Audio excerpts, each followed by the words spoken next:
Today we're dealing with the Irritrol 100 series valve that is stuck in the open position. Now it could be stuck in the open position for a few reasons.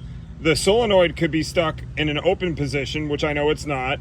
The bleeder screw could be broken off, which it kind of is, but not totally, so that's not causing the problem here. Or the diaphragm on the bottom of it has a filter. That could be clogged, which is likely causing the problem here. The other issue could be some debris between the seat of the valve and the bottom of the diaphragm. We're going to see if that's the issue as well. That valve box is going to make it a little difficult for us to do what we need to do here, so we got it out of our way. Before I open the valve, let me explain another possibility of why this valve would be stuck open. Right here is the seat of the valve.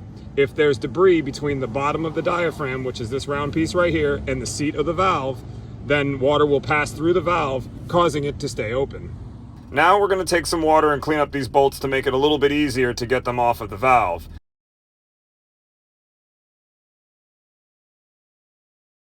We're going to replace these bolts in a star pattern just like you would do on your car.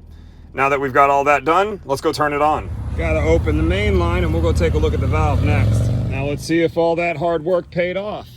The valve is pressurized and it's not leaking. We'll go ahead and manually open the solenoid. As you can hear, it's running. I'm about to get soaked. We'll go ahead and close it. Stop. All right, thank you. I'm not going to ask you to do that again.